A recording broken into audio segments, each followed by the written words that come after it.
As many of you know by now, President Obama hosted Harvard professor Henry Louis Gates and Police Sergeant James Crowley Thursday at the White House.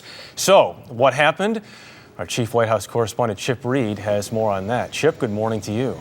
Well, good morning, Jeff. You know, everybody involved in this meeting said it was very pleasant, very cordial, very productive. But the White House did everything they could to keep it as low profile as possible. They kept the cameras so far away we couldn't hear a word of it. And the White House is now hoping that this whole controversy is behind them.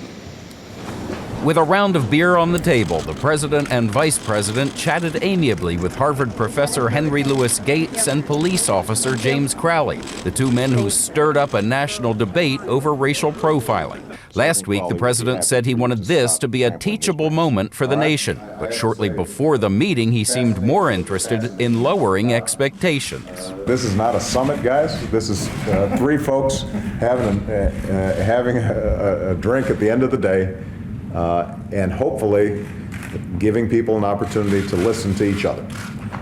And that's really all it is. Later in a statement, the president called it a friendly, thoughtful conversation. Sergeant Crowley agreed, but made clear he and the professor still don't see eye to eye. What you had today was two gentlemen agree to disagree on a particular issue.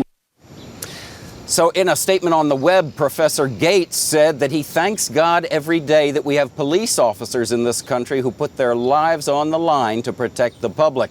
This is not over. Both Gates and Crowley say they're going to continue to talk about this, continue the dialogue. So if there's going to be a big teachable moment coming out of this, it's not going to come from the White House. It's going to come from the professor and the police officer.